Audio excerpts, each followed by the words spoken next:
Olá pessoal, sejam todos muito bem-vindos a Doctors TV. Eu sou o Duda Nagli e hoje eu estou aqui com a doutora Denise Carvalho. Vamos bater um papo sobre microbiota, sobre intestino, sobre a saúde como um todo, né? Porque não existe um intestino isolado, né? O corpo está tudo conectado. Vamos falar também sobre powerlifting, sobre como uma boa dieta, uma boa gestão ali da microbiota, da alimentação do intestino, ajuda também na performance. Muito obrigado por ter recebido a gente aqui. Eu que agradeço, um prazer, honrada pelo convite e vamos tornar isso aqui bem interessante para todo mundo. E você estava comentando comigo aqui nos bastidores que você tem um lado educadora, professora, muito forte, né? Eu falo que eu sou, antes de ser médica, eu sou professora. Não, e o ser humano é um bicho social, né? A gente precisa ensinar para aprender, né? Verdade, porque grava na memória. Perfeita essa frase. Exatamente, eu acho que é por isso. Eu gosto tanto de aprender e quando eu ensino, eu tenho que estudar. Então, assim, não tem meio termo, né? Mesmo porque eu ensino para outros profissionais de saúde. Então, eu tenho que estar bem preparada. Procurando algum deslize para falar, viu, essa parte aqui... Ela errou, né? E, eventualmente, a gente erra, óbvio, né? Eu não sou perfeita. Mas, como eu amo estudar, né? Eu fiz do estudo uma forma de viver, né? E, ao mesmo tempo, eu também atinjo mais pessoas, né? Sim. Porque as pessoas perguntam, por que você não atende mais paciente tal, no consultório? Eu falo, eu sou uma pessoa só, uma consulta dura 2 horas, então a minha produtividade é muito pequena. E aí, quando eu ensino outros profissionais, eu não atinjo só esses profissionais, eu atinjo todos os pacientes atendidos por eles. Então, isso me traz muita satisfação. Pois é, e também é muito importante a gente preparar a gente, né? Eu tô aqui, mas preparar o próprio paciente para ele chegar fazendo as perguntas certas. Tem uma frase que eu gosto muito que é assim, um só idiota é capaz de fazer mais perguntas do que 1000 sábios juntos são capazes de responder. Ai, nossa, gostei. Porque faz aquela pergunta ali que não tem lé com cré, você tem que corrigir a premissa. Então, essa coisa de passar o conhecimento através de entrevistas, através de palestras, através de livros, isso ajuda muito a meio que montar como se fosse a microbiota intelectual ali para você poder resolver os problemas. Gostei desse termo, microbiota intelectual. Essa eu nunca tinha ouvido. Nem eu. Acabou de inventar. Mas é importante, né? Porque o ser humano tá sempre conectado, né? Sim, e sabe, Duda, o paciente também, através das redes sociais, YouTube e tal, a gente leva conhecimento e faz com que o paciente leve isso para o seu profissional. E o que acontece? Na hora que ele pergunta para o profissional, né? Se o cara, né? Se esse profissional é uma pessoa que fala assim, poxa, eu não sei sobre o que ele está falando. Eu vou atrás, eu vou estudar, né? Alguns, num primeiro momento, rechaçam. Você não sabe nada, né? Quem sabe sou eu, né? E Se eu não conheço, logo não existe, né? Exato. Mas isso tem mudado, porque até os mais ortodoxos hoje também estão nas redes sociais. Então, eles sabem que existe um mundo além daquele livro, além da universidade, da bancada do laboratório. Existe um mundo de coisas que fazem parte do ensino médico, do ensino em saúde, que a gente não aprende na faculdade. E, às vezes, quem traz isso é o paciente. E aí, na hora que o paciente, empoderado pelo conhecimento, que ele aprendeu através de YouTube, redes sociais, né? Aquilo que a gente estava falando antes, é tão democrático o conhecimento hoje que qualquer pessoa tem acesso. Um paciente traz o artigo científico para o médico. E aí, se ele tiver sabedoria emocional, ele vai falar, poxa, vou atrás para trazer essa resposta, né? Então, eu acho que a gente passa uma revolução aí, né? Com tudo isso, e eu fico muito feliz de fazer parte disso. Tudo tem 2 lados, né? Ao mesmo tempo que todo o conhecimento humano está disponível quase gratuito através da internet. A quantidade de porcaria que tem na internet também, né? Uma coisa que me chocou muito é quando a minha filha estava para nascer, minha ex-mulher estava em trabalho de parto, e aí foi demorando. Eu fui lanchar no refeitório com os médicos. Aí eu vi os médicos comendo margarina, sabe? Com pão, na madrugada, virando a noite. Aí, sabe quando você fica assim, tipo... Porque parece uma contradição absurda. É uma contradição. Assim, desde que a gente entra na faculdade achando... quem entrou numa faculdade de medicina, né? Alguém que é estudioso, alguém que quer fazer tudo bonitinho. Eu tinha 17 anos quando eu entrei na faculdade. E eu fiquei chocada quando eu entrei, porque eram os mais malucos e tal, né? Eu falava assim, gente, mas isso aí vai ser médico, sabe? Esse tipo de coisa. E alguns amadurecem, né? Outros não. E ainda tem uma questão que envolve também o estresse. O médico, ele é muito estressado, não tem hora, né, para acordar, para dormir, né? Então, a hora que ele tem para comer, por exemplo, muitas vezes é a hora que ele tem para ter dopamina. Ele já esgotou toda a capacidade dele de manter o foco e disciplina. Sim, ele colocou todo esse foco e disciplina no exercício da função. Sim. E aí, na hora que é ele sozinho ali, ele fala assim, não, agora eu mereço, hashtag eu mereço, comer o que eu tenho vontade, beber o que eu tenho vontade.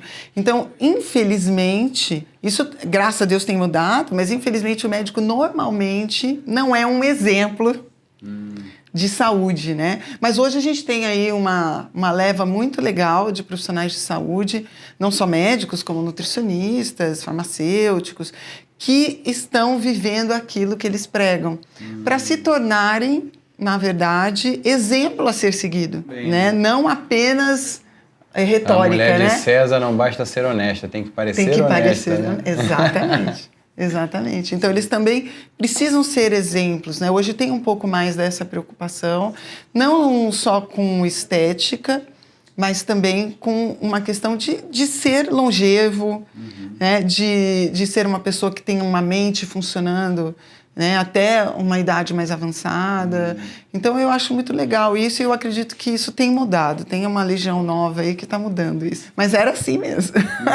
Só comer porcaria, estresse, né? Sem atividade física, porque não tem tempo, né? Não dorme bem, porque fica ali... Antigamente era bip, né?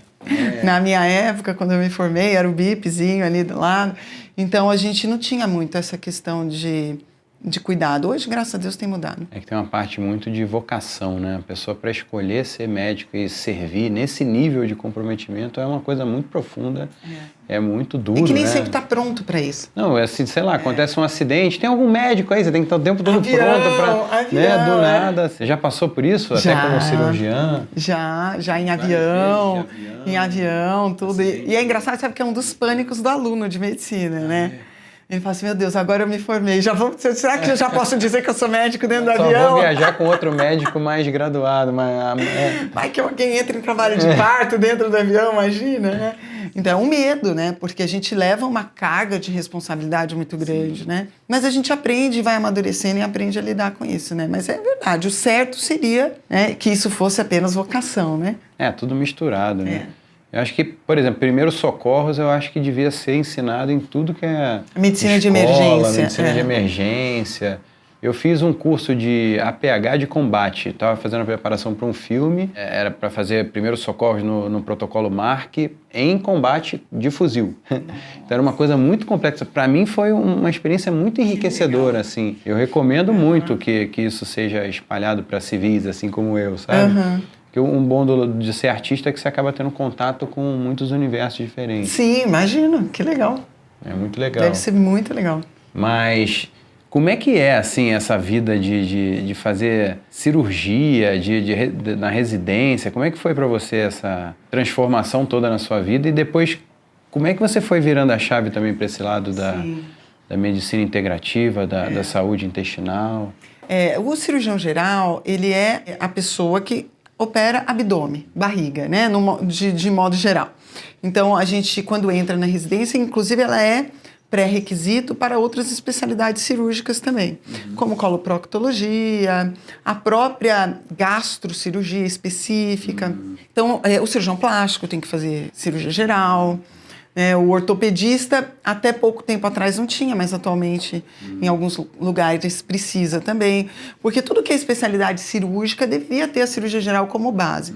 Eu fiz cirurgia geral nos anos de 2000 e 2001, então tem bastante tempo, né? Naquela época, a gente não tinha muitas mulheres fazendo cirurgia, então já tinha um certo preconceito, vamos dizer assim, né? E a cirurgia é uma área um pouco masculina, porque é meio bruto também, né? É um pouco bruto. Quando a gente trabalha com ortopedia, por exemplo, né? Entra em amputação e cirurgias que não são cirurgias muito delicadas, não, né? Deve ser um inferno, assim. Tem que ter um preparo psicológico muito grande, neurocirurgia, cirurgias cardíacas e tal. Então eu fiz a cirurgia nesses 2 anos e comecei a praticar Depois eu fui para endoscopia digestiva, que aí é uma área um pouco mais calma, embora tenha emergência e tudo mais, mas é uma área de procedimentos mais calmos normalmente, né? E fiquei exercendo isso por alguns anos. Eu fui médica perita também da Previdência, na época fui concursada, eu trabalhei mais de 10 anos como perita. Só coisa leve, né? Ameaça de morte, só coisa leve, tranquilo. Passei por todo esse tipo de situação. Eu acho que isso tem um pouco a ver com a minha personalidade, talvez, né, de buscar esse tipo de coisa. Mas em 2011 eu passei pelo divórcio. E foi um divórcio muito difícil, como todos são, né? Nenhum divórcio é calmo, né? Ninguém se casa achando que vai se separar, né? Então, é toda uma coisa que você constrói que acaba, né? E com 2 filhas, né? Então foi muito difícil o meu divórcio. Ali eu comecei a ter sintomas que eu não conhecia. Na verdade, o meu maior problema foi um quadro que a gente chama de hipomania. Eu não conseguia dormir, minha cabeça não desligava. Eu entrei num modo assim 24 horas. E eu tinha ao mesmo tempo distensão abdominal, e que eu achava que era meu normal. Porque eu não sabia o que era ser normal. Sim. Porque eu tive uma doença com 6 anos, até conto isso no meu primeiro livro, que me fez tomar muitos antibióticos, corticoides e tal.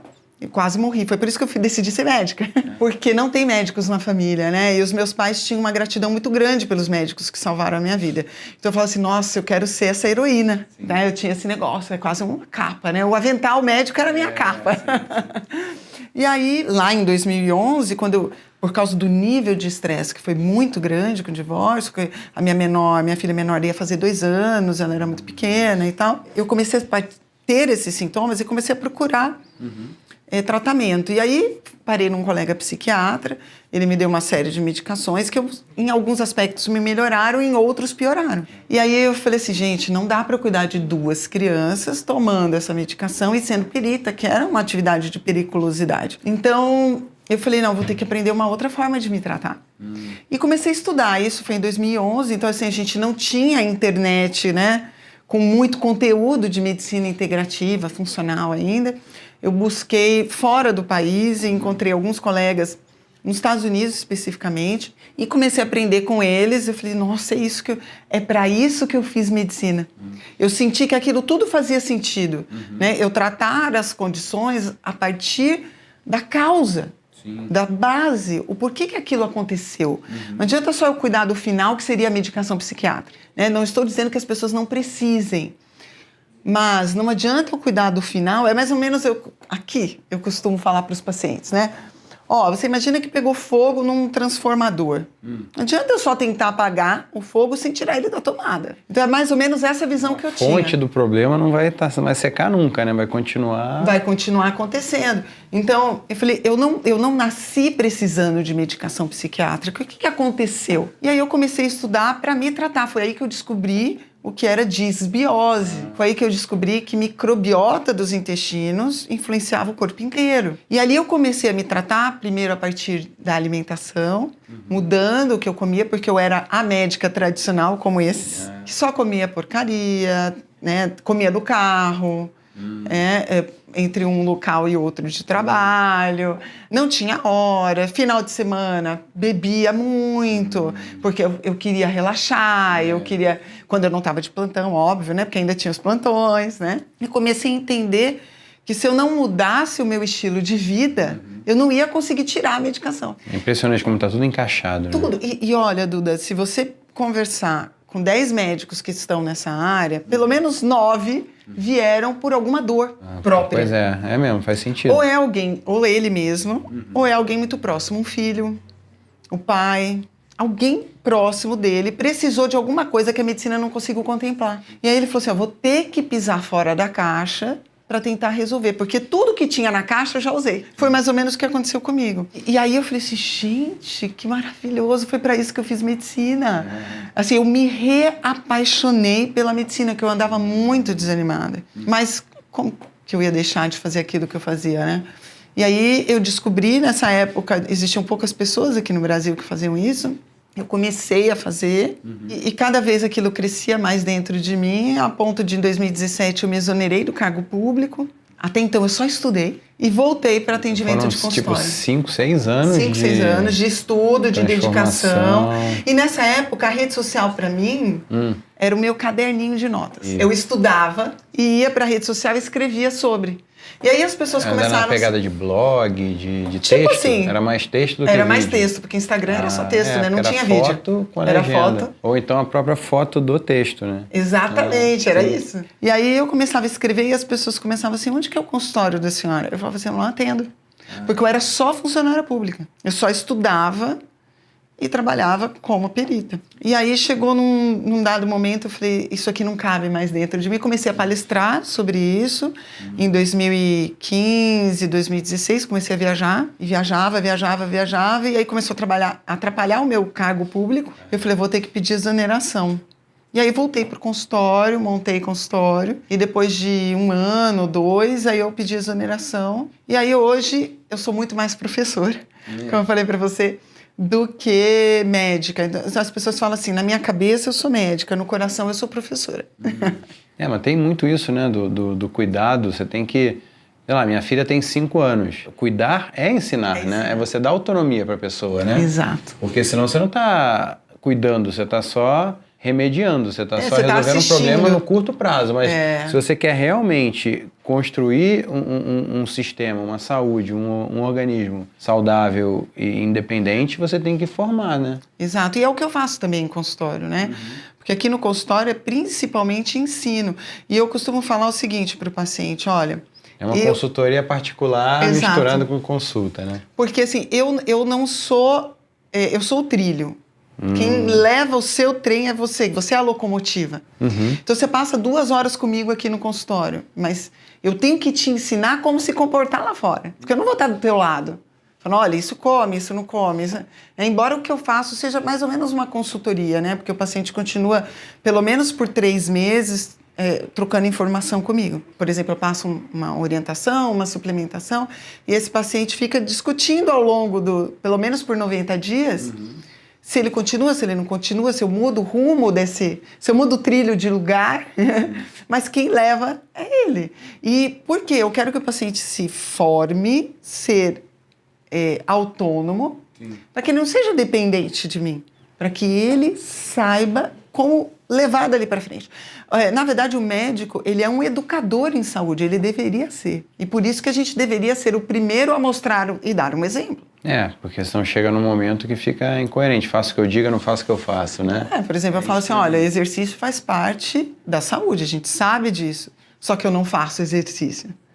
Ou eu costumo colocar a falta do prato que eu como e tal. E eu como coisas que o pessoal acha estranho, por exemplo, um café da manhã, né? Por exemplo, essa semana eu até coloquei filé mignon com uma mandioquinha e uma salada de rúcula. Eu estava comendo um café da manhã. Mas no horário de café da manhã? 6h30 da manhã, 7 horas, porque eu como bem cedo de manhã. E eu costumo comer comida. Então, às vezes eu como um salmão, um frango, e às vezes eu como... Até essa semana eu coloquei, hoje eu tô comendo normal, era ovo. Eu falei, ovo com espinafre, mais ou menos normal, né? Acho que não é todo mundo que come. Mas acaba que tem, tudo que é lugar tem um omelete com espinafre. Eu faço isso com espinafre. Mas que no Brasil não seja tão comum. Nos Estados Unidos é bem comum, né? Essa coisa de ovo com espinafre de manhã, ovo com cogumelo. Com cogumelos, sim. Mas lá tem um prato que eu gosto muito, que é o steak and eggs. Que é um bifão com ovo. Então, que aqui delícia. É raro de ver. Tem o bacon, bem aceito. Exato. Mas o bacon acaba que tem conservantes. O bacon tem a questão dos nitritos. Né? O nitrito, ele vem a partir... Porque o bacon é um alimento curado. A microbiota, que teoricamente faz a cura, né? Ela pega o nitrato proteico, né? Derivado proteico, e transforma em nitrito. E a gente tem, por exemplo, a teoria das nitrosaminas, é importante para câncer de cólon, por exemplo.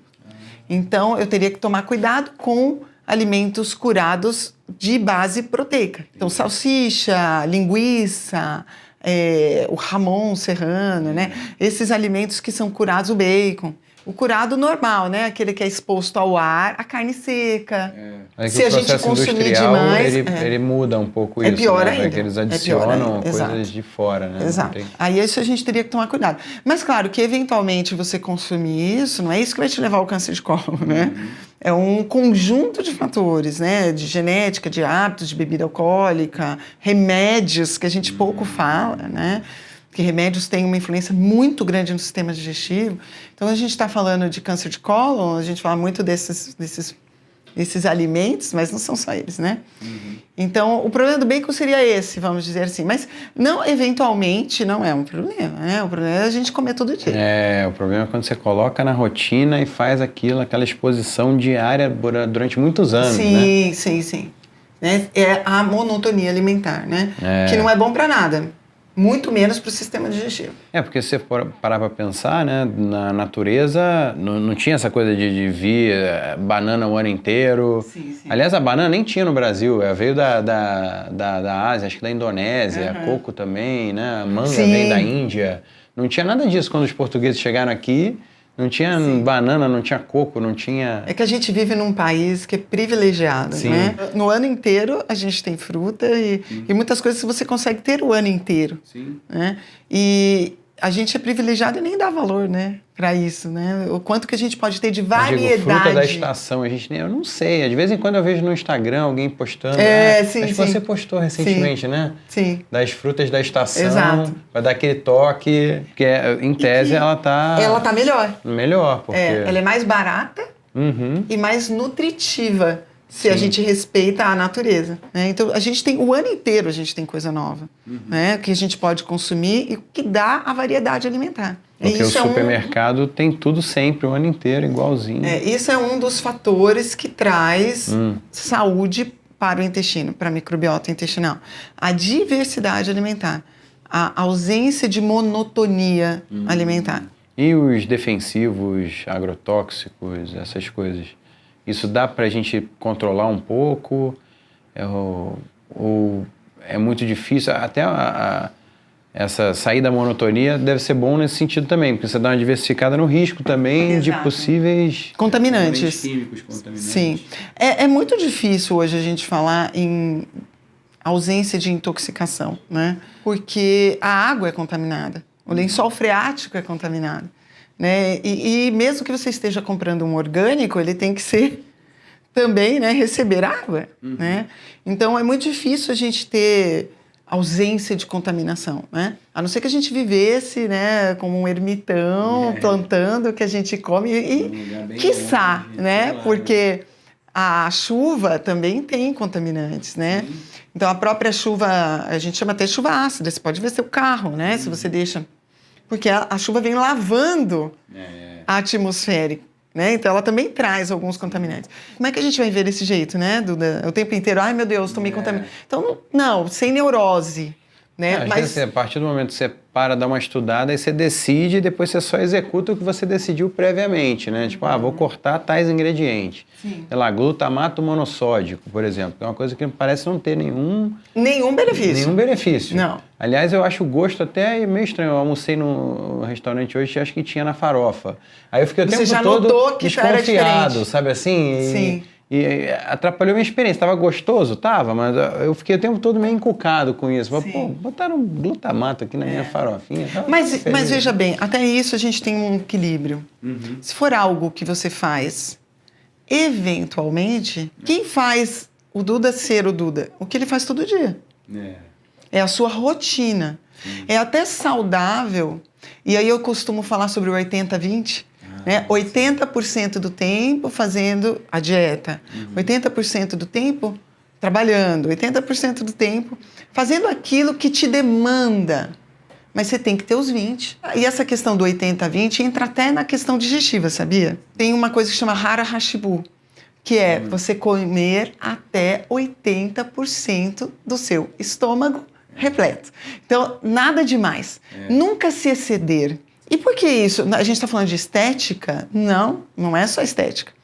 A gente está falando no quê? Na sua capacidade de digestão. Se eu não exceder os 80%, eu mantenho uma área no estômago, no intestino, para que ele possa fazer o processo digestivo, que é o churning, né? Que é a gente fala que o estômago não tem dente, então a gente tem que mastigar para comer.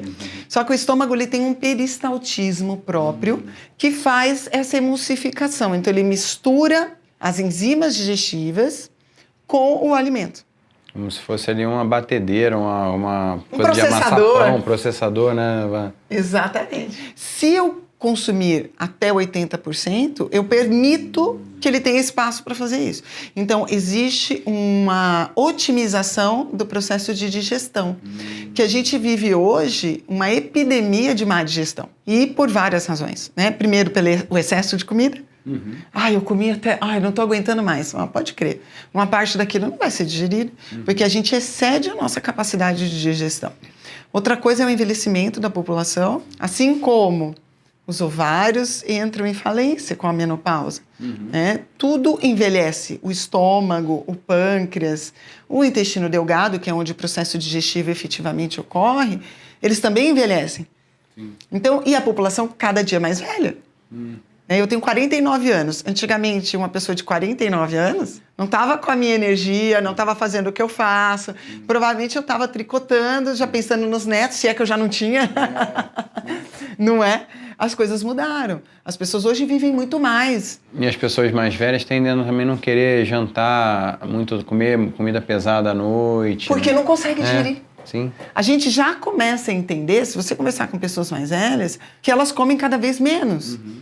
Mas é intuitivo, porque ela sabe que ela não consegue digerir, ela fica com aquilo muito tempo no estômago, se sente mal, o intestino depois não funciona adequadamente. Então, um dos processos é o envelhecimento normal, né? Nenhum envelhecimento doente, nem estou falando de envelhecimento doente. Todo mundo diminui a sua capacidade de digestão. Então, esse é um outro problema.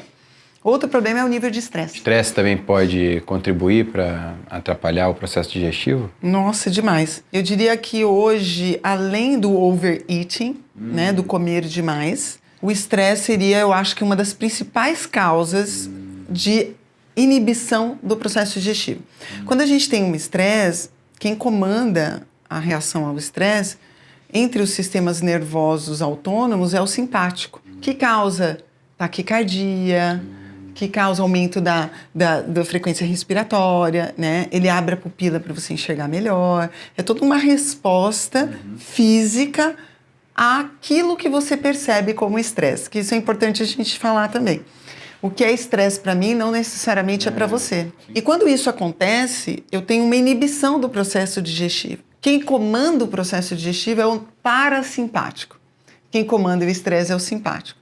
Então, enquanto eu tenho um elevado, o outro está inibido. Então, o estresse, se é um estresse agudo, um assalto, qualquer coisa do tipo, não há nenhum problema com o sistema digestivo. É que esse tipo de estresse é muito normal na natureza, né? Se ela passa um bicho, vê uma aranha, um leão, uma tribo rival. Exatamente. Mas essa coisa de receber notificação o dia inteiro, Exato, até tarde da noite, ficar o tempo todo vendo novidade, desgraça. Política, futebol, religião.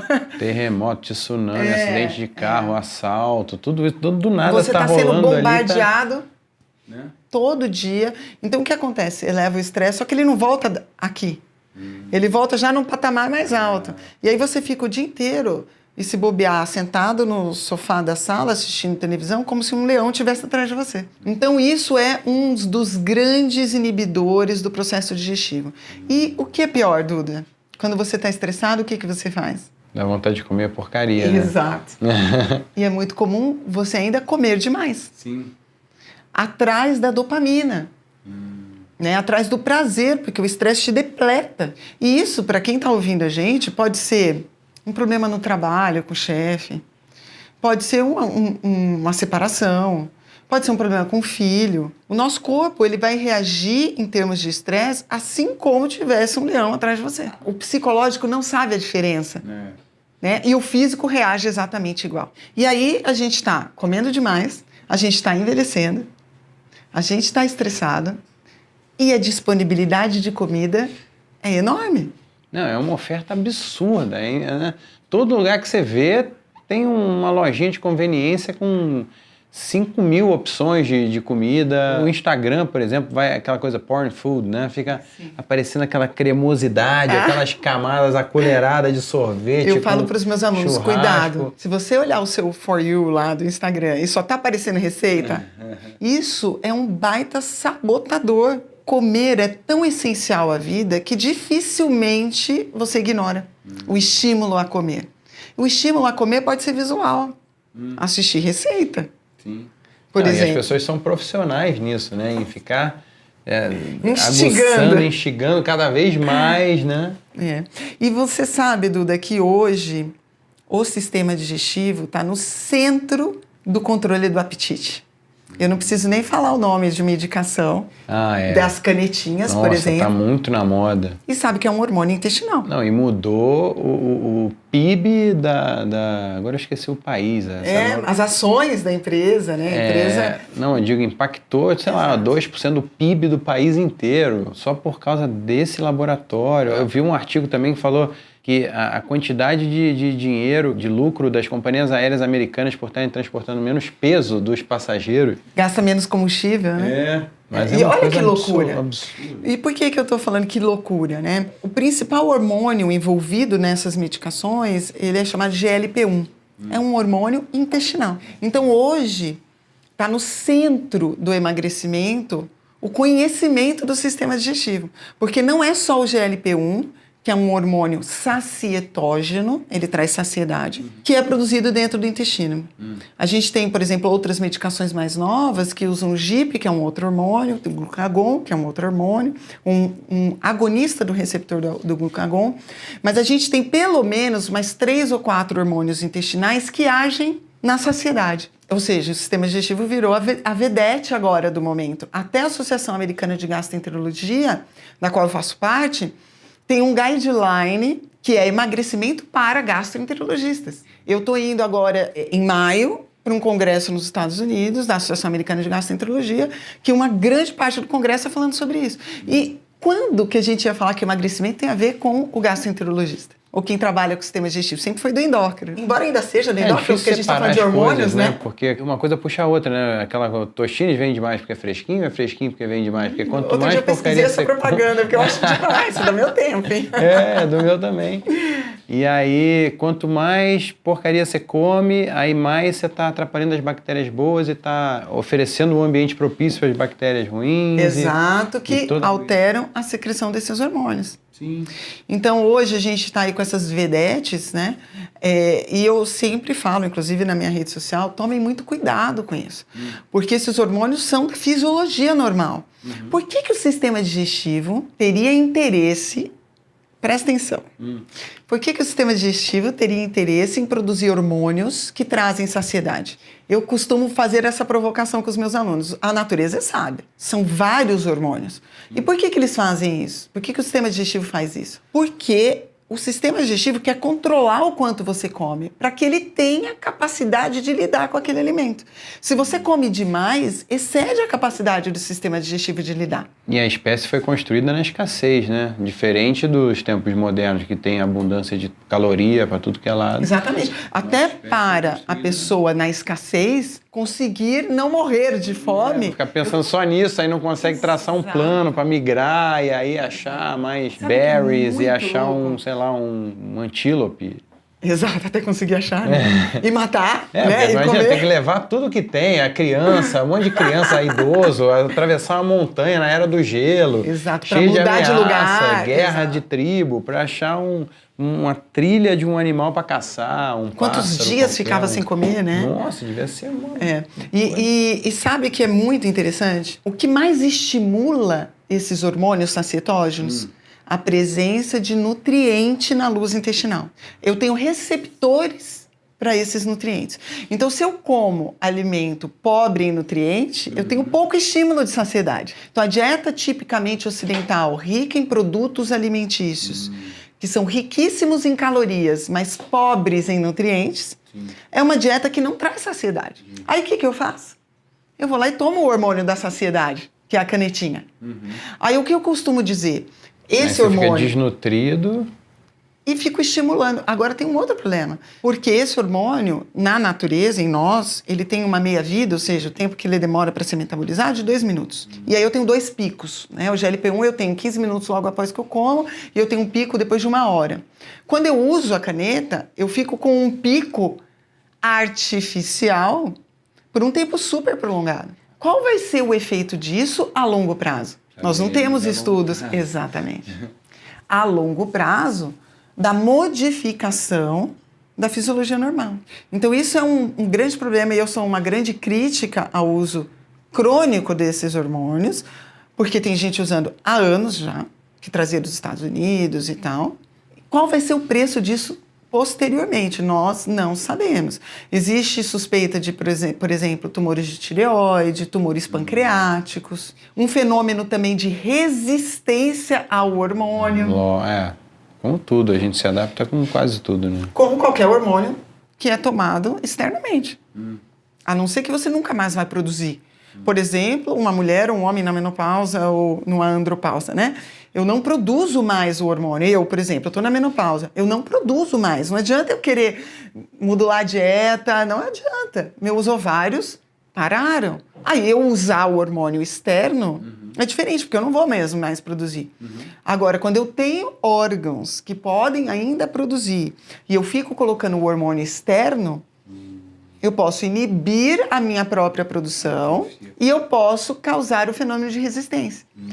Porque eu modulo a presença de receptores. Os receptores agora eles estão sempre cheios, eles vão começar a ficar resistente à quantidade de hormônio. E na hora que eu tirar? Tá evidente essa dependência já na cultura, né? Eu não sei fisiologicamente, mas na cultura é evidente, assim. E aí a pessoa não tem nem confiança para começar a dieta e mudar os hábitos, porque ela fica condicionada também a só fazer quando ela vai fazer o tratamento junto. E achar que toda a glória dos seus resultados é do hormônio, não é da mudança de hábitos, da mudança de dieta. Eu não sou contra se a gente... não quer emagrecer, ela quer ser emagrecido. Mas isso é... Acho que eu vi o Dr. Samuel Dalilás falando isso no canal dele outro dia. E isso é um fenômeno que não é de agora, né? Sim. É de muito tempo. As pessoas querem uma pílula mágica. E dentro do que a gente chama de medicina funcional, né, que é o que eu comecei a praticar 10 anos atrás, ela faz parte do que a gente chama de medicina do estilo de vida. Então, a gente tem vários pilares da medicina do estilo de vida, né? Um deles é a dieta. Então, não adianta eu tomar um hormônio desse, comer pouco, mas só comer porcaria. Eu comer alimentos pobres em nutrientes. Muito ajuda quem não atrapalha, né? Não atrapalha, faz a sua parte aí. E depois, se precisar, em alguma situação extrema, você pode fazer o uso. Se a pessoa quiser usar, né, o colega quiser prescrever, né, por 1 mês, 2 meses, para que a pessoa consiga porque pode focar na dieta. Start ali, para sair da inércia. É muito difícil sair da inércia. É muito difícil. Daquele empurrãozinho inicial ali para começar a girar a engrenagem, para daqui a pouco pegar o momentum ali, né? Ou que seja acompanhado da atividade física, porque essas medicações levam à sarcopenia, né, a perda da massa muscular. Isso é muito perigoso, né? Muito. E aí é o que a gente chama de falso magro. Ainda mais essas pessoas que pesam muito, né? E a coisa das redes sociais, as pessoas querem estar bem na foto, né? Que muitas vezes é mentira. Não, quase sempre. Na hora que você encontra a pessoa, você nem reconhece. Cadê? Não é? Né? Assim, cadê aquela pessoa? Você, desculpa. Não, e tem uma doideira porque, assim, hashtag sem filtro, mas se foi feita, a foto foi feita por uma câmera de smartphone, o filtro já está lá inerente ao próprio funcionamento do software que computa os dados, processa os dados, porque o sistema operacional quer te agradar. Assim como o Instagram quer te agradar também. Sim, para você continuar usando. Você bota a foto lá, aquela foto já não é real, sem filtro. Foi um processamento da Apple, da Google, né? E depois você ainda vai colocar o Photoshop, o Facetune, não sei o quê, depois o filtro do Instagram. É uma loucura. E se você está falando isso, eu estou lembrando que no final de semana, né, eu estava palestrando no Arnold e tive uma maquiadora, né? Eu não costumo usar maquiagem, né? Aqui eu tô com um pouquinho, tá, gente? Porque era uma ocasião especial, mas normalmente eu não uso. Eu uso um protetor solar com cor, né? Que é a melhor invenção do planeta, né? Já faz uma proteção solar e já é uma base, né? Isso que eu uso normalmente. E eu fiz uma maquiagem, eu fiquei assim, meu Deus, eu não estou me reconhecendo, né? E aí a maquiadora fez uma foto com o celular dela na hora e parecia uma foto de revista, ou uma foto de filtro desses do Instagram e tal, né? Eu falei, meu Deus, eu vou ficar mal acostumada com isso, tira logo isso. Aí eu tava assim, outro dia pensando, eu falei, olha, eu vou colocar assim, expectativa e realidade, fazer uma foto minha hora que eu acordo. Pra vocês verem que não é bem assim, né? Ainda mais eu vejo a minha filha vendo tudo isso, assim, as crianças... ela tá numa geração agora... 5 anos já nesse mundo onde já tem todos esses filtros, inteligência artificial... geração de imagem, né, a partir de É um comandos de desafio, voz. né, Duda? Não, vai ser uma doideira. E um isso. outro desafio para quem tem criança pequena é o uso desses artifícios celular, iPad, na refeição. A gente vai em restaurante, eu fico chocada. Não tem uma criança que não esteja com a família com um iPad ou um celular na frente. Hipnose eletrônica, né? Uma hipnose, Você exatamente. dá uma hipnotizada na criança, a criança sossega ali, aí o adulto pode conversar e tal. Sabe que isso está por dá trás... mais comida ainda para criança. Para a mãe fazer a criança comer, né? A angústia da mãe. Eu sei porque eu sou mãe também, né? Mas... Não, às vezes, igual eu estava falando da canetinha, às vezes é útil, às vezes, sei lá, a criança está meio doente ou está no carro, vai ficar... Novamente, 80-20. Vai ficar 4 horas no carro ali, numa viagem. Não vai ter paciência e tal, né? Mas sabe que isso está por trás, comer toda vez distraído, está por trás do aumento da incidência de alergias alimentares, por exemplo. Porque você e não da escuta desbiose o próprio também. corpo e come uma Você coisa não que está tem te fazendo mal. consciência do ato de se alimentar. Uma parte do processo digestivo é chamado de digestão cefálica. A partir do momento que você vê o alimento, por exemplo, você foi num restaurante, você pediu a comida, você está com fome. Cada vez que o garçom se aproximar da sua mesa, você saliva, não é? Saliva, aí o cara vira para a esquerda e assim, não. Aí você faz, né? Ali você já começou a digerir. Porque 20% do processo digestivo é comandado pela digestão cefálica. Então, a partir daquele momento, se a criança não tem consciência que ela vai comer, se ela está ali no iPad, que ela nem pisca, que a mãe está enfiando ali, 20% do processo digestivo dela já foi. E a mastigação? Eu tenho mania de fazer isso também, eu confesso. Eu boto um vídeo no YouTube no 2x, com fone, e fico lá comendo, às vezes de colher, sabe? Assim, bem mais rápido. Ou então ficar ouvindo o áudio do WhatsApp, aqueles áudios de Sim. 5 minutos e 24 segundos no 2x, sabe? Que bota o fone lá. E é uma coisa que eu chamo a atenção também dos pacientes e tento, dentro do possível, porque eu também sou uma pessoa extremamente ocupada, né? Mas dentro do possível, evitar fazer isso. Comer é um ato que deveria ser feito com atenção. Tem até um termo para isso, chama Mindful Eating. Comer consciente, por causa do processo digestivo mesmo. Então, isso também entra no estresse, né? Que a gente está falando que o estresse inibe o processo de digestão, a ausência do mindful eating também. Quando a gente não faz mindful eating, é muito comum a gente ter que comer bebendo, porque a gente engole que nem um comprimido. Você pôs na boca, sentiu o sabor, você não transformou o seu alimento numa pasta e já engoliu. Aí você fica jogando água. Vai agarrando, você pega ali água. Quando é água, né? Porque às vezes é aquele refrigerante, Coca-Cola brava, que parece um solvente ali. Um refrigerante para ajudar. Que é até usado para limpar coisas, né? Na pia entupida, essas coisas. Você está desentupindo aqui do seu sistema quando você joga um refrigerante para isso, né? Então, esse é um dos grandes problemas também que a gente vive hoje, a pressa na hora de comer. Lembra que eu falei assim, eu, quando médica tradicional, comia dentro do carro. Você acha que tem cabimento? Não, e tem essa herança da sociedade cristã também no Brasil, né? Que é muito forte, que é a coisa da gratidão, agradecer ao alimento. Está se perdendo um pouco isso. Se perdeu isso, Até exato. filme americano tem aquela coisa de todo mundo fazer uma prece, agradecer o alimento antes. Isso é muito legal. Porque acaba que te coloca ali, né? Realmente dando valor àquele recurso escasso que está abençoando todo mundo ali. Que é o que te permite sobreviver, né? A gente não obtém nutriente a partir de outra via que não se alimentando e através do sistema digestivo, e a gente não presta atenção nisso, né? A não ser por vias de exceção, que aí seria a via parenteral, a gente não sintetiza nada por fotossíntese, né? A gente não tem outra via de obtenção do nutriente além do sistema digestivo, né? A gente não passa um nutriente na pele e absorve, a gente não passa um nutriente pela bexiga e absorve. Não, é só através do sistema digestivo. Então, ali seria realmente um momento sagrado, né? Independente da religião que a pessoa tenha, da crença que a pessoa tenha. Aquele momento é o momento de manutenção, que assegura a manutenção da sua vida. Porque a gente só vive à base de nutrientes. Fazer, né? Nada se cria, nada se perde, tudo se transforma. Isso é clássica da escola, eu lembro até hoje também. Da química na escola. Química na escola. Né? Ou seja, o seu cabelo, a sua pele, o seu hormônio, o seu neurotransmissor, tudo é feito de nutriente. Não, eu estava esquecendo de te dar um presente. Eu trouxe aqui também, e vou aproveitar e vou fazer um gancho a respeito da suplementação, porque hoje em dia também, né, com os solos na monocultura mais pobres, com essa coisa de comer a rápido, baixa digestibilidade. A baixa digestibilidade, então... A alta exigência também. Tem um lado bom dessa coisa de conseguir isolar nutriente, processar coisas, é você também poder ter bons suplementos. Então, eu queria te dar de presente um kit aqui da Doctors First. Obrigada.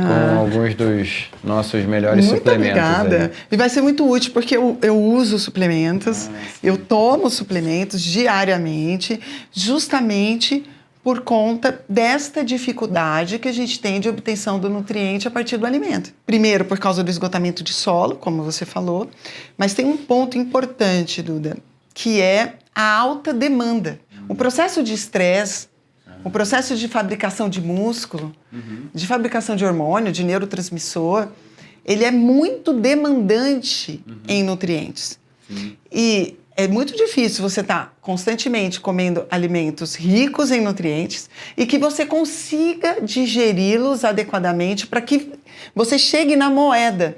Eu costumo dizer para os meus alunos que o alimento ele é uma pepita de ouro, ele não é dinheiro. Quem transforma essa pepita de ouro em dinheiro somos nós, dentro da gente. Mas nem sempre a gente consegue processar. Você não passa batido, né? Ele vai embora pelas fezes. Vai alimentar quem? A microbiota, que acaba ficando disfuncional, que recebe alimento demais.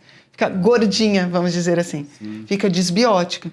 Então, uma forma da gente obter o nutriente, que muitas vezes fica em falta, né?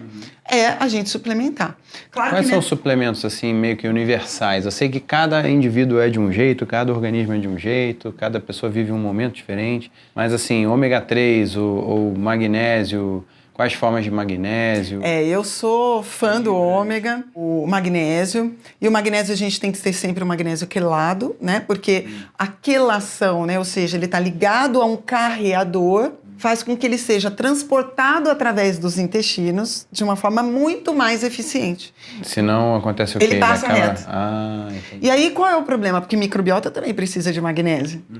O grande problema é que o magnésio, quando ele não é quelado, eu não posso dar uma dose suficiente para que ele haja no cérebro, nos músculos, no coração, em outros locais, e ele acaba causando diarreia. Então esse é um problema, porque ele solta o intestino.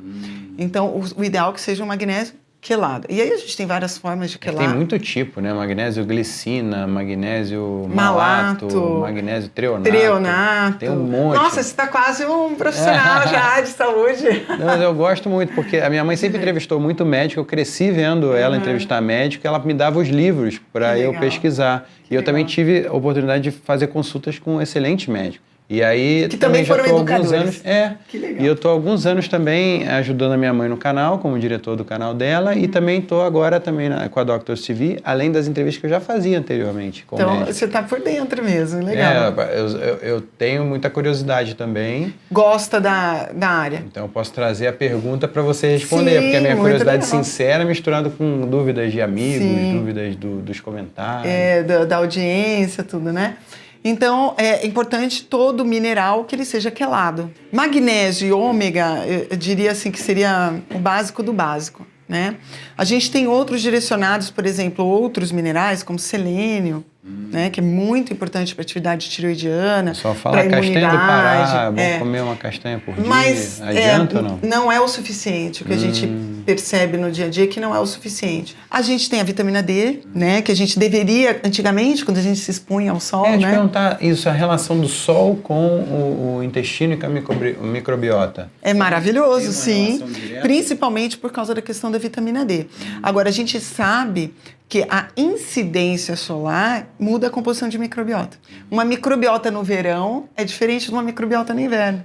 Uma microbiota de quem vive no Brasil, dentre outras coisas, é influenciada pela exposição solar. É diferente de uma microbiota de quem mora na Noruega. Tá? Principalmente se a gente estiver falando em verão e inverno, né? Por causa da temperatura e da incidência solar. Você sabia que a melatonina, grande parte da melatonina, aliás, a maior parte é produzida no intestino. Não na pineal. A serotonina também tem. A serotonina também, porque a cascata do triptofano, tá aí um outro nutriente muito importante para a saúde, é o triptofano, e principalmente o 5-hidroxitriptofano. Você tem que metabolizar o triptofano para transformar no tal do 5-HTP, Exato. né? Através de uma enzima que se chama triptofano hidroxilase. Eu tenho que hidroxilar esse triptofano. E aí sim ele entra na cascata da serotonina. Porque o triptofano mesmo, ele pode ser direcionado para 3 vias diferentes. Da quinurenina e do indol, que é da microbiota. Quando eu já tenho ele metabolizado em 5-hidroxitriptofano, que é o 5-HTP, ele fica na cascata da serotonina. Ele se torna, né, serotonina e a serotonina se torna melatonina. É a mesma cascata. Entendi. A maior parte da melatonina e da serotonina são produzidas no intestino, para o próprio intestino. E uma das principais funções é imunológica do intestino, porque 80% do sistema imunológico está no intestino. Então, o triptofano, principalmente o 5-hidroxi, é muito importante também para a saúde como um todo. As vitaminas do complexo B, vitaminas do complexo B, essenciais para a saúde, para o processo de detox hepático, para renovação celular, para multiplicação celular, para metilação de DNA.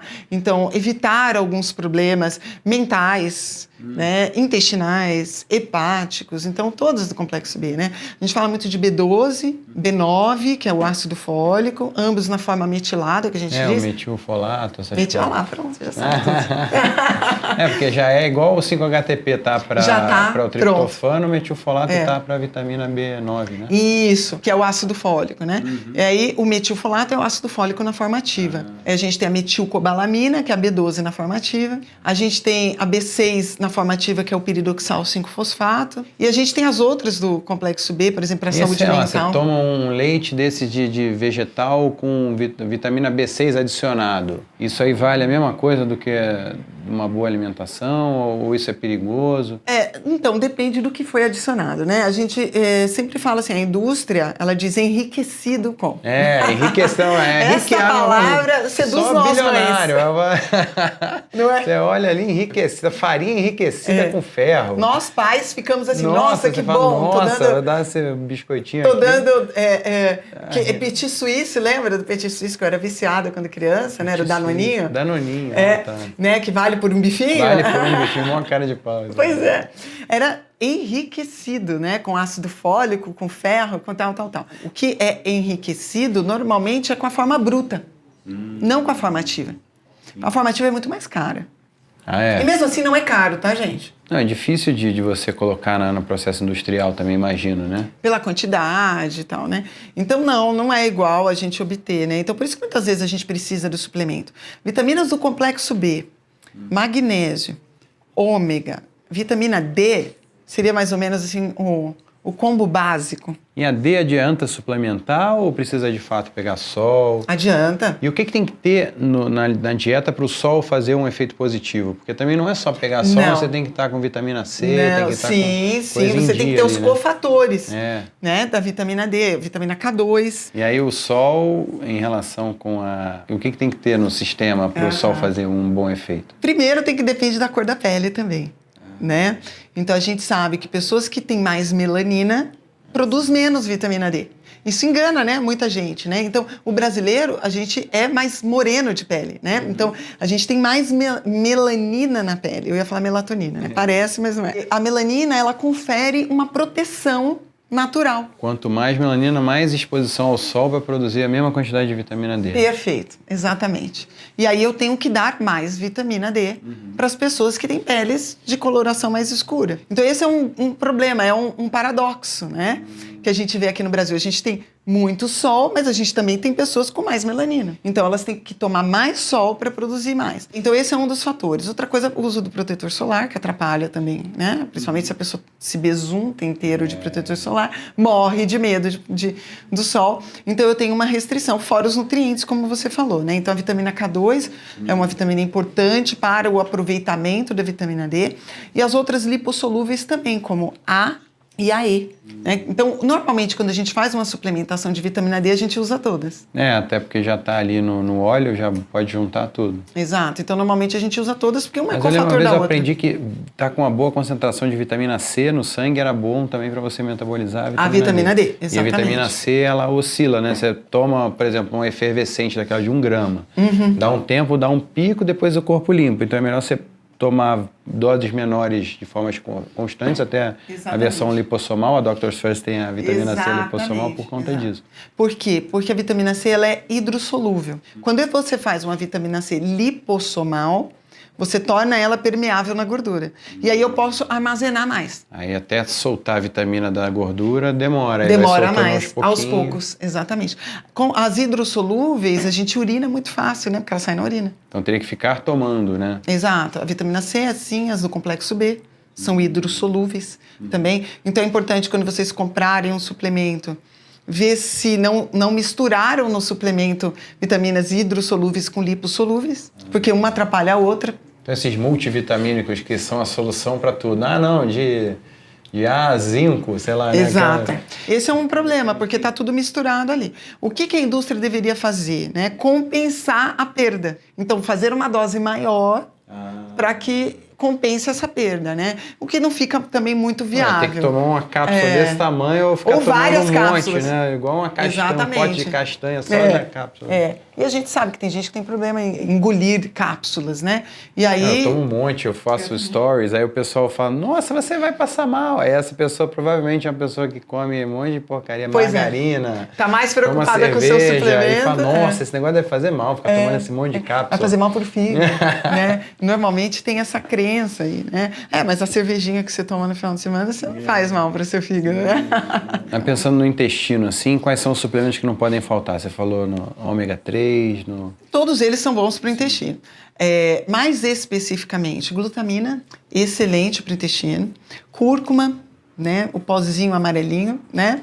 Então, muito bom para o intestino também. Inclusive para o controle da microbiota. Canela, e principalmente a canela verdadeira. E eu ensino, não é a canela normal, né? A gente chama de Cinnamomum verum, que é a realmente, né?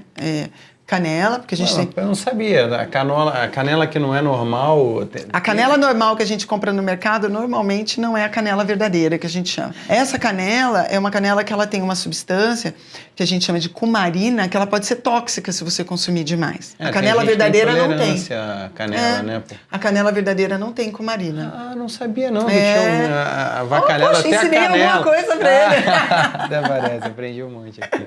Mas, então tem a canela que não é verdadeira? Exato. Que o pessoal que ela é aromática, então você pode usar no alimento, né? Desde que não exagere. Mas ela pode ser até abortiva. Né? Sim. Em grandes quantidades. Então a canela verdadeira não? Não.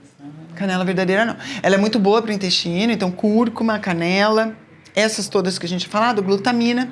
Hoje em dia a gente tem falado bastante da creatina, não apenas para os músculos, né? Mas também para a saúde mental e saúde intestinal. Que é para a produção de energia como um todo, Como né? um todo. Não então, só para a manutenção da permeabilidade intestinal saudável, tanto também? Creatina quanto glutamina. E pode ser para todas as idades, criança, idoso? Pode. O que precisa saber é que creatina modifica a creatinina sanguínea. Então, eu perco este marcador como referência para atividade renal. Então, confunde. Uma pessoa que toma creatina, a gente consome a partir de 3 gramas por dia, né?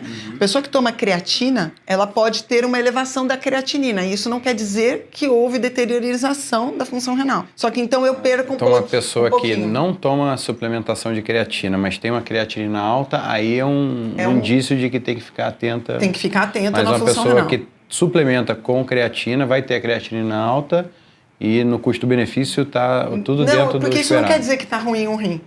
Aí eu tenho que usar como fonte de avaliação renal a cistatina C, que é um outro marcador. É que pouca gente sabe disso. Às vezes o próprio médico fala, ai, cuidado, não toma creatina que vai alterar sua função renal. Não é que altera a função renal, é que eu perco ela como pessoas que têm muita massa muscular também, são pessoas que têm creatinina alta. Porque a creatinina, ela é um produto da creatina. E a creatina está aumentado em quem tem muito músculo, né? Então, pessoas com maior níveis musculares também têm um aumento da creatinina. Não quer dizer que é alteração da função renal. Então, creatina é excelente para o intestino também, né? E os prebióticos, né? Isso é interessante, hein? Fibras, que a maior parte da população não consome. Quais são as mais raras na consome. Dieta e que a gente precisa ficar mais atento, assim, dos prebióticos? Qual a gente deveria consumir? Qual que a gente tem que consumir mais, assim, porque, sei lá, tem a dieta padrão brasileira. Arroz, feijão, carne, frango, um pouco de salada, um pouco de alimento processado, um pouco de leite. O que a gente tem que priorizar. Né? Quando a gente está pensando em pré-bióticos, são as fibras dos alimentos, né? Principalmente as raízes. Então, as raízes tipo batata doce, mandioca, tem bastante fibra. O que puder consumir com casca, melhor. O psyllium, que é uma fibra sensacional para o intestino. Ela ajuda tanto na parte de regular o intestino, então para o tratamento da constipação, mas também regula. Então, pacientes que têm uma tendência a ter mais diarreia, o psyllium ajuda a formar um bolo fecal mais saudável. Então, o psyllium é excelente. Uma colher de sopa por dia de psyllium. Que horas? Antes da refeição, depois? O ideal, olha, ele pode ser usado como um estimulante do GLP-1 para trazer efeito. Saciedade. Claro que não é igual uma caneta, né? Porém, ele é um estimulador do GLP-1. Lá, você vai comer, vai sair para jantar, o pessoal vai comer um rodízio de pizza. Aí antes você pode tomar uma colher de sopa. Uma colher de sopa, dilui na água e toma rápido, porque senão ele forma um gel. Aí vai ter não que pode comer esperar igual muito. Gelatina. Exato, não, aí fica horrível. Aí você mistura, toma... E pronto, você pode usar o psyllium numa receita, né? Eu faço, inclusive tem no meu perfil no Instagram um pãozinho que eu faço com whey, ovo, psyllium, e aí eu uso uma ou outra fibra que você pode colocar uma chia. Um bolo de fubá. Minha mãe fez um bolo de fubá outro dia, botou psyllium, ficou bom. Que ficou delícia. Com a carinha ali de integral e tal, mas ficou gostoso. Mas é excelente para o intestino. Não atrapalhou o gosto, pelo contrário. Não, ele é muito neutro. Ele é neutro, exatamente. Ele não modifica o sabor. E faz muito bem para ela, né? Para o intestino dela e tal. Porque ele alimenta a microbiota que a gente quer, tá? E aumenta dentro dos intestinos os ácidos graxos de cadeia curta que estão relacionados à longevidade. Então, hoje, quando a gente estuda a microbiota de longevos, né? Pessoas que passaram dos 100 anos, tem muito ácido graxo de cadeia curta no intestino. E o psyllium é uma excelente opção. A gente tem a goma cássia, a goma arábica, arasabinos galactanas, que aí são suplementos específicos, que são menos comuns da gente achar. Pode tomar em cápsula também? Pode. Às vezes vende em cápsula, né? Pode. Eu acho mais prático. Eu sou do time cápsula. Você falou que tem muita gente que tem dificuldade com cápsula. Com cápsula, mas dá para fazer em sachê pode misturar ou cápsula. Dá, com a colher, dá sim. E as fibras vão ser a pectina da maçã, é uma outra também muito interessante. Então faz muito bem para saúde. Com casca.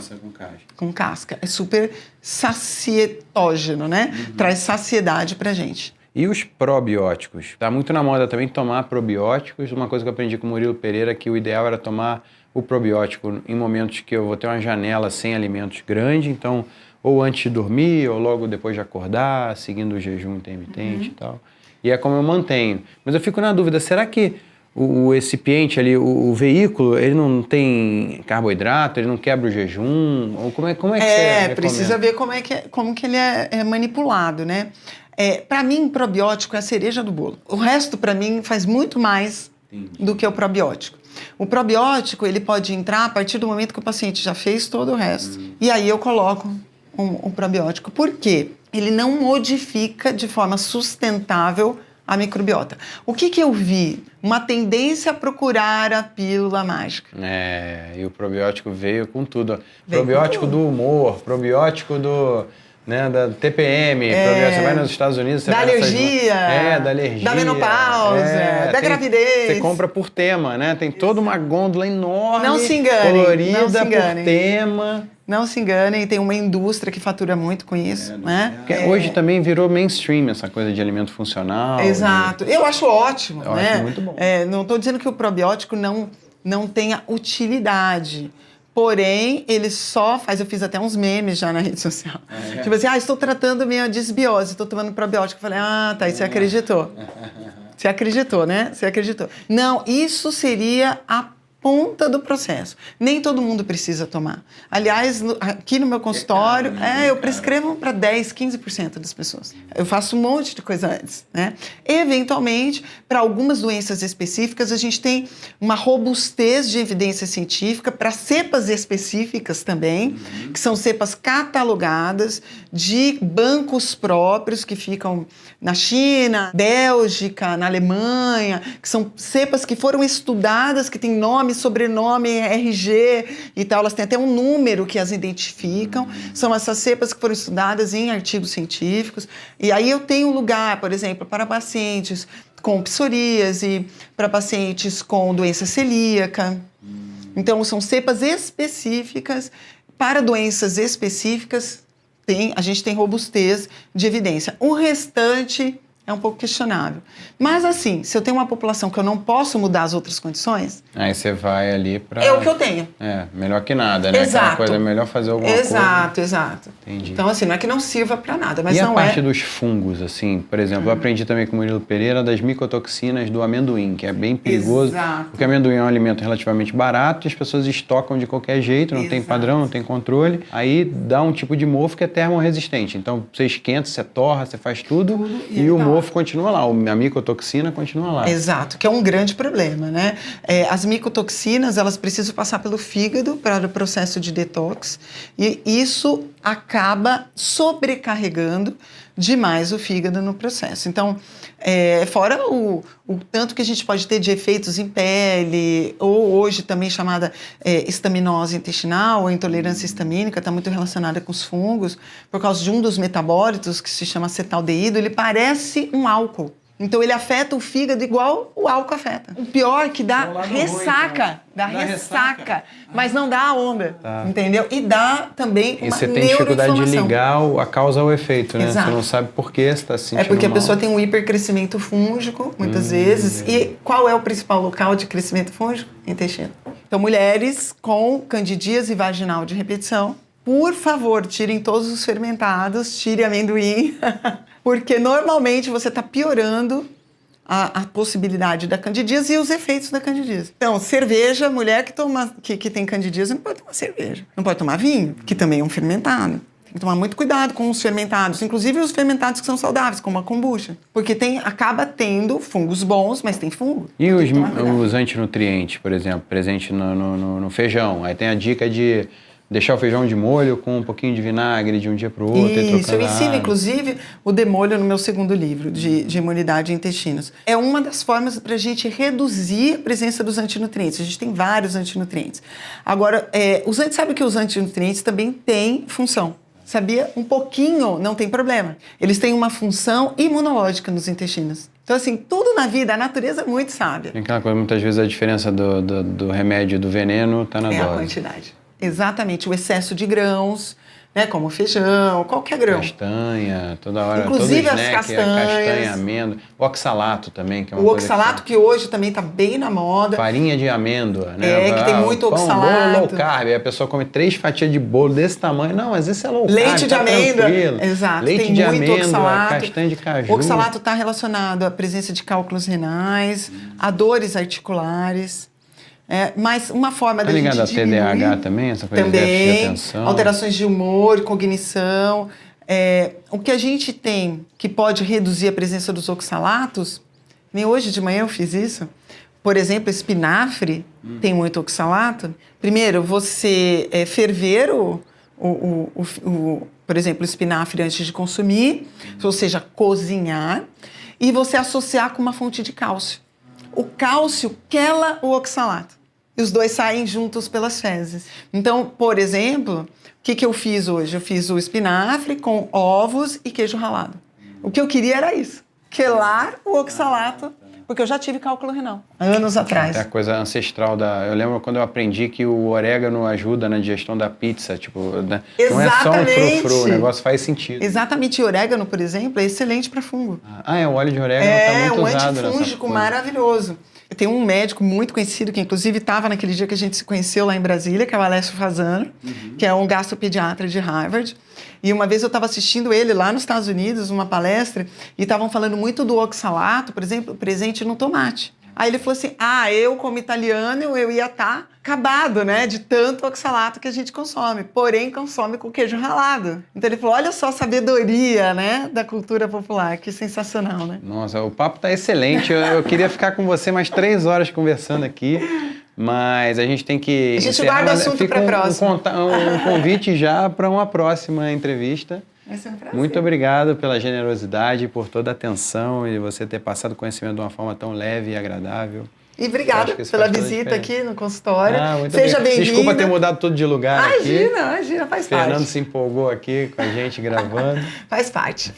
Eu que agradeço. Obrigada a todos. Obrigada a você pelo convite. Obrigado ao pessoal da Doctors First pelo convite. Esse é um prazer que seja a primeira de outras. Enquanto a vocês, continuem assistindo aqui a série da Doctors TV. Tem um monte de entrevista legal. Tem o Dr. Gabriel Azini, tem o Dr. Baracá, tem o Thiago Pereira, medalhista olímpico, atleta de natação, o Demian Maia, campeão mundial de jiu-jitsu. A gente mistura médicos, nutrólogos, nutricionistas, pessoal de medicina integrativa, saúde intestinal, preparadores físicos, todo mundo que tem alguma coisa a acrescentar também nessa busca pelo conhecimento e construção de saúde. Valeu, pessoal, até a próxima!